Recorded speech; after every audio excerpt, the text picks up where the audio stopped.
영대에서 서가열애를 내치고 도전님 신위를 모신 것에 대해 저들은 어떤 근거로 내린 것인지 또는 내리는 것이 옳은 것인지 진실을 알기 위해 상제님 공사를 살펴볼 필요가 있습니다. 상제님께서 각 종교의 종장을 바꾸는 공사를 보십니다. 최수훈을 선도의 종장으로, 진묵을 불교의 종장으로, 주회암을 유교의 종장으로, 이마두를 서도의 종장으로 각각 세우노라. 이 말씀처럼 상제께서는 각 종교의 종장을 바꾸셨습니다. 당시 불교의 종장은 석가였는데 진묵으로 바꾸심으로 인해 이제 불교와 석가와는 아무런 상관이 없게 되었습니다. 그런 다음 상제께서는 석가를 옆에 모시겠다고 하십니다. 그 부분에 대한 내용을 천지개벽경에서 살펴보겠습니다. 형렬이 세상에 내려와 기쁨을 말로 다하지 못하며 상제께 여쭈기를 옥좌 아래 자리에 흰옷에 붓을 쥔 분은 어떤 분이나이까 하니 말씀하시기를 석가불이니라 하시니라.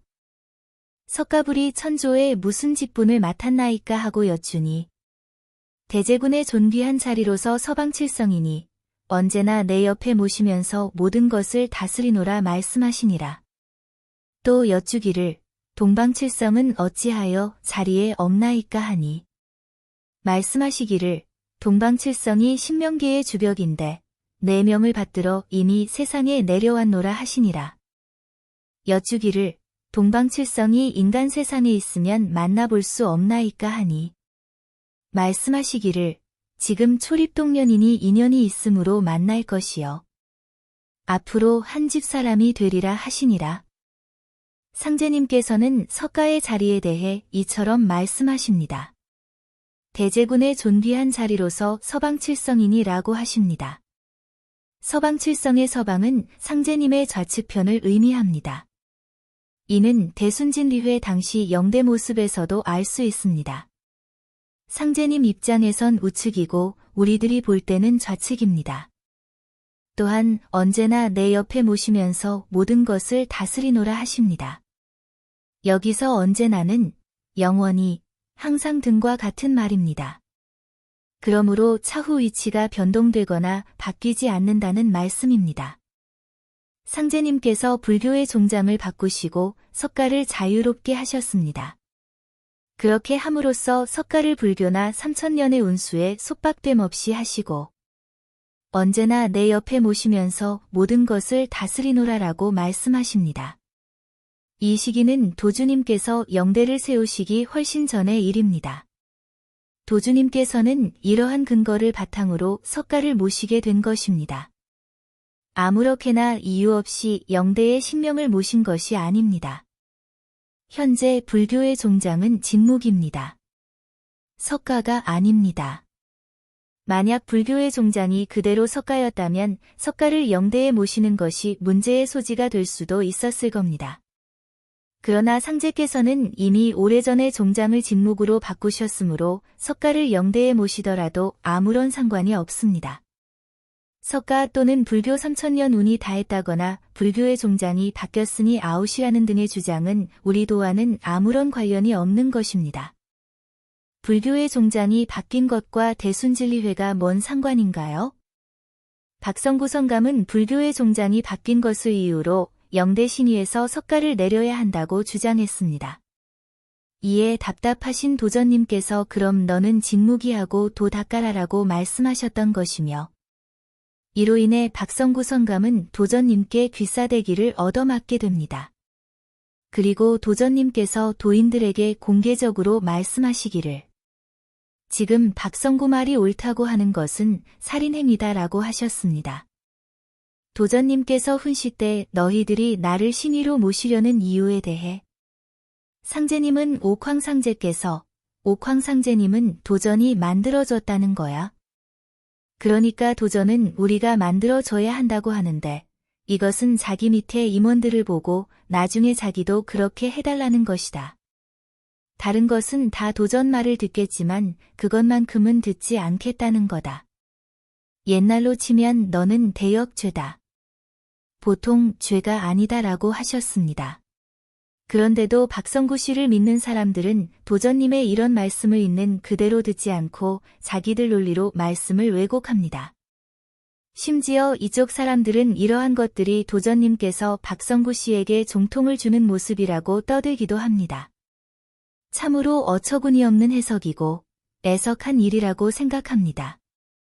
이미 도전님께서는 이런 자들의 마음을 꿰뚫어 보셨던 것입니다. 그 말씀이 지금은 현실이 되어 그 박성구라는 사람은 결국에는 상제가 되어 아랫사람들이 신명으로 받드는 상태가 되었습니다. 허령이 들면 진실을 바로 보는 눈이 어두워 가려지게 됩니다. 그렇게 잘못 깨닫게 되면 절대 고치기 어렵습니다. 또한 도전님을 원위에 모신 자들의 이유를 들어보면 석가가 도전님의 전생이기 때문이라 합니다. 아니, 그런 근거가 어디 있나요? 그냥 그렇다고 주장하면 거짓도 진리가 되나요? 모든 진리는 근거를 바탕에 두고 설명해야 합니다. 석가와 도전님은 완전히 다른 분입니다. 또한 석가를 내리고 도전님을 석가의 자리에 모시게 되므로 마치 도전님이 석가의 자리를 빼앗아 앉은 분으로 만들어 버렸습니다. 이는 상생과는 전혀 다른 반대의 모습을 보이게 하였습니다. 다시 말해 영대에서 석가를 내리고 도전님을 앉힌 모든 자들은 도전님을 욕보인 자들입니다. 상제님과 도주님께서는 그동안 많은 말씀을 남겨놓으셨습니다.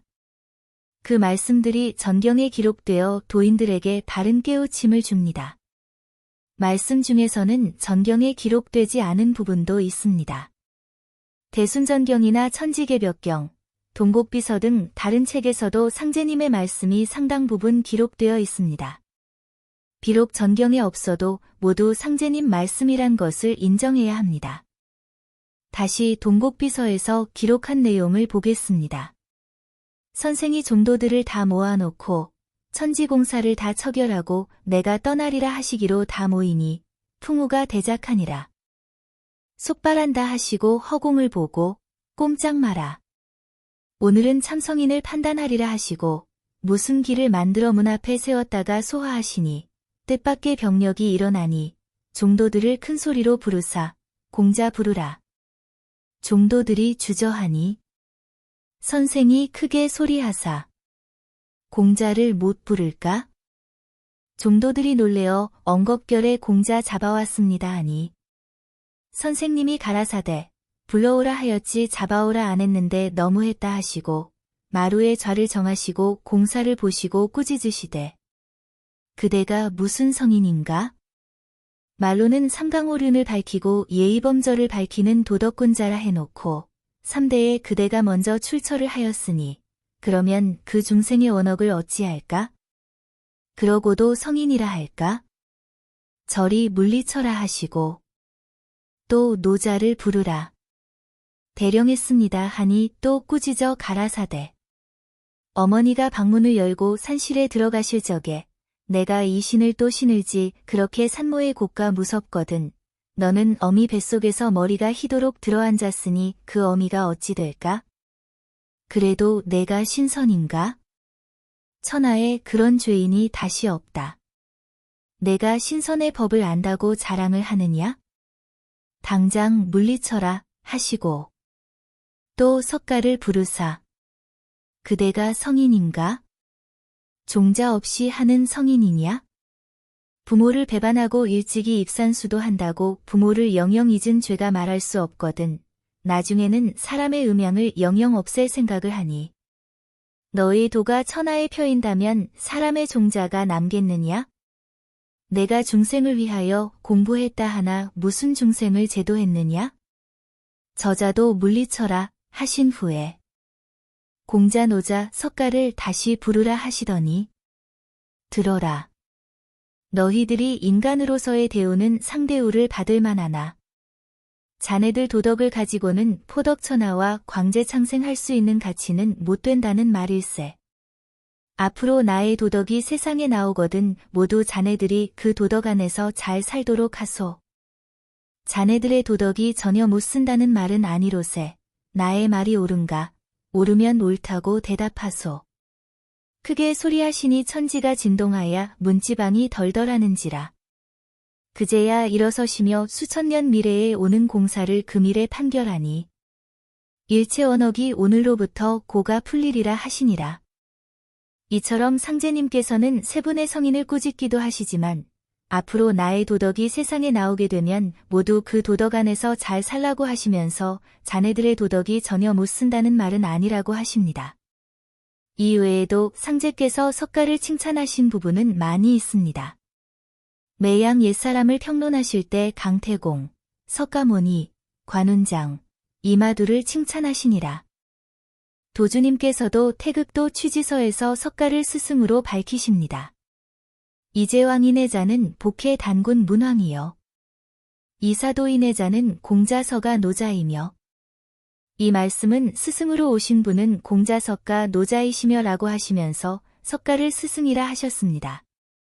그럼 상제님께서 공사 보신 부분을 전경에서 살펴보겠습니다. 상제께서는 약방에 갖추어 둔 모든 물목을 기록하여 공우와 광찬에게 주고 가라사대 이 물목기를 금산사에 가지고 가서 그곳에 봉안한 석가불상을 향하여 그 불상을 업어다 마당 서쪽에 옮겨 세우리라고 마음속으로 생각하면서 불사르라 하시니 두 사람이 금산사에 가서 명하신 대로 행하니라. 이로부터 몇 해 지난 후에 금산사를 중수할 때 석가불전을 마당 서쪽에 옮겨 세우니 미륵전 앞이 넓어지느니라. 이 불전이 오늘날의 대장전이로다. 여기서 매우 중요한 공사가 행해집니다.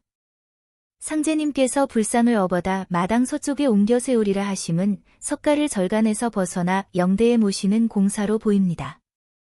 여기서 서쪽이란 서방정토를 말하며 옮기라는 것은 과거의 위치가 아니라 새로운 자리로 그리고 세운다는 것은 입지를 확실하게 하신다는 것이며 그렇게 함으로써 미륵전이 넓어지고 좋아졌다는 의미입니다.